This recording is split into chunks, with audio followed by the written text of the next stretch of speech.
9వ తారీఖు Banswada municipality election సందర్భంగా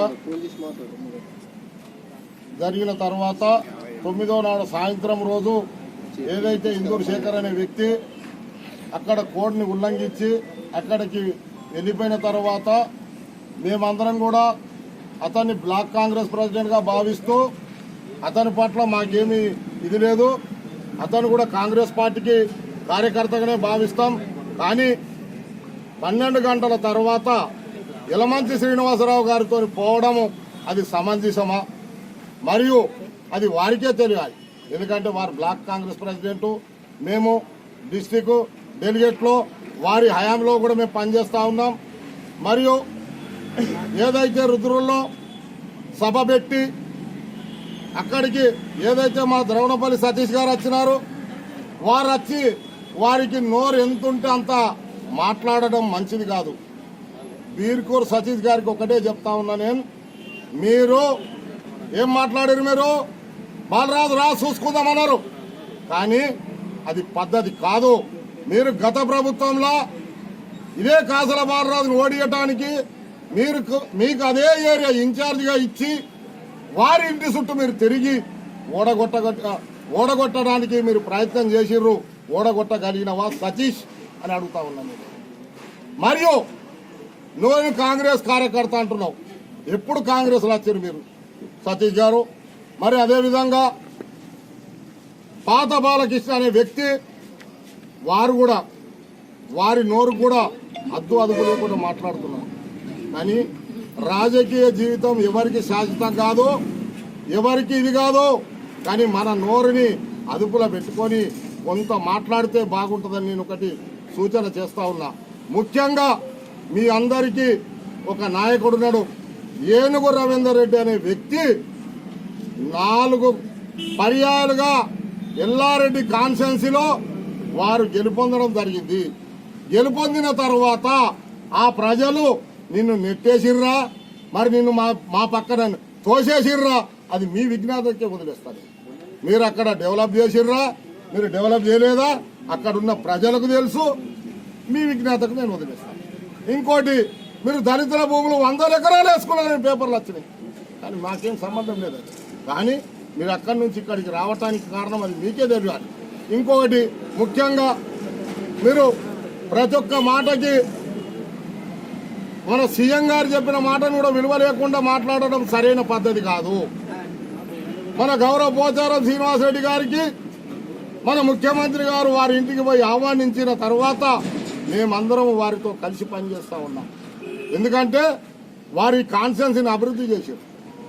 కానీ వారు అభివృద్ధి చేస్తూ మరి మీరు దాన్ని కూడా ఓర్వలేకుండా నేను ఇన్ఛార్జ్ అని కాసల బాలరాజు అనే వ్యక్తి ఈ బాన్స్వాడ కాన్స్టిట్యున్సీలో లేకుంటే అసలు కాంగ్రెస్ జెండా కట్టేటోడే లేడని నేను సభాముఖంగా తెలియజేస్తాను.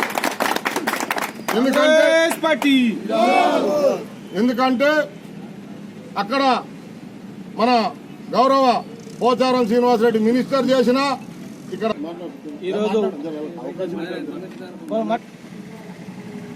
ఈరోజు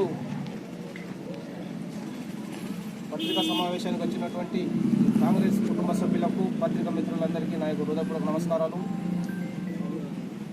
మొన్న ఏదైతే రాష్ట్ర ప్రభుత్వం మున్సిపల్ ఎన్నికలు నిర్వహించడం జరుగుతుందో అందులో భాగంగా మరి బాన్స్వాడ మున్సిపాలిటీకి సంబంధించినటువంటి 19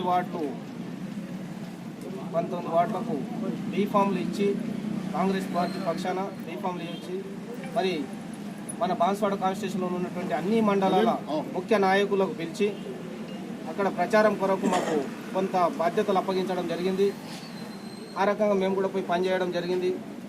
మరి మా Congress party sub Congress president మరి అన్న ఇందూరు చంద్రశేఖర్ గారు మరి ఏ వార్డు కన్నా వెళ్ళి గత వారం రోజులు ఎక్కడన్నా ప్రచారం చేసి మా కాంగ్రెస్ పార్టీ కౌన్సిలర్ని గెలిపియండి అన్న అని బాన్స్వాడ పట్టణం నందు ఏ రోజున పోయి అడిగిన దాఖలాలు ఉన్నాయా అన్న మీరు?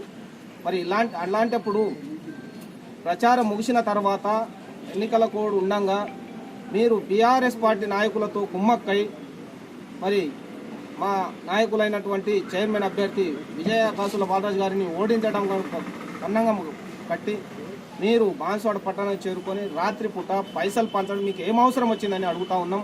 మీరు ఎందుకంటే మీరు కాంగ్రెస్ పార్టీ కార్యకర్త కదా, కాంగ్రెస్ పార్టీ కార్యకర్త ఉన్నప్పుడు కాంగ్రెస్ పార్టీ కౌన్సిలర్ని ఎందుకు ఓడించాలని అనుకుంటున్నారు? మీరు నిర్కారసైన కాంగ్రెస్ పార్టీ కార్యకర్త అని చెప్పుకుంటారు మీరు. అలాంటప్పుడు కాంగ్రెస్ పార్టీ కౌన్సిలర్ ఎందుకు ఓడగొట్టాలని ఆలోచన వచ్చింది? మీకు కాసుల బాలరాజు గారు గతంలో ఎన్నో సహాయ సహకారాలు చేశారు. అది మీకు తెలుసు, వారికి తెలుసు, మాకు కూడా కొందరికి తెలుసు. మరి అలాంటప్పుడు వారి పట్ల మీరు చిత్తశుద్ధితో ఉండి ప్రతి 19 కౌన్సిలర్ను గెలిపించే విధంగా ప్రయత్నం చేయాలా.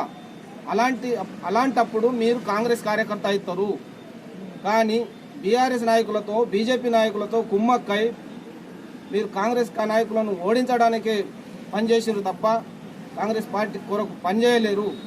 అది పోని చేసింది తప్పు చేసి మరి అది రుద్రుడికి వచ్చి రేపు తెల్లారి ఎలక్షన్ అంటే మీరు ఇంకా పెద్ద తప్పు. అది ఎలక్షన్ తర్వాత కూర్చొని ఏదైనా సమస్య ఉంటే మనం అందరం కూర్చొని పెద్దల దృష్టికి తీసుకెళ్ళి పార్టీ పెద్దలు ఉంటారు, వారి దృష్టికి వెళ్ళి డీసీసీఓ పీసీసీఓ వాళ్ళు ఉన్నారు కదా మనకు, వారి దృష్టికి తీసుకెళ్ళి సమస్య పరిష్కరించుకోవాలి కదా. మీరు కావాలని ఆ ప్రెస్ మీట్ మీరు రుద్రుదాన్ని దస్తరోగా చేసి ఓడించడం కోసమే పనిచేస్తున్నారు తప్ప పార్టీ కోసం ఎలాంటి పని చేయడం లేదు. చంద్రశేఖర్ అన్న మీరు ఇలాంటి పనులు పునరావృతం కాకుండా చూడాలని హెచ్చరిస్తూ. क्योंकि कांग्रेस पार्टी शेखर को रुद्र सरपंच साहब को 2 बार कंटिन्यू ब्लैक प्रेसिडेंट दिए। उनका काम है कि उन्होंने कांग्रेस पार्टी के फेवर करना चाहिए, क्योंकि अपोजिशन के साथ जाके उन्होंने 7:25 को जो है वेंकटराम रेड्डी साहब के घर पे जाके उन्होंने जो है रात में 12:05 को बाहर निकले। ये ऐसा काम नहीं होता। पार्टी का काम क्या रहता? पार्टी हम पे भरोसा करे तो हमारा काम है कि हम पार्टी को जिताए, क्योंकि कासला बालराज साहब दुनिया की मेहनत करके दुनिया का जो है 10 साल से यहाँ पर हमारे पास डेवलपमेंट के लिए हो दो, चाहे कांग्रेस पार्टी के लिए हो दो, उन्होंने काम करे। तो चंद्रशेखर का काम नहीं था कि वो लोग जाके वहाँ पर जाके जो है पैसे बांटना करना, ये सही बात नहीं होती। इस वास्ते हम खंडन करते हैं शेखर साहब का।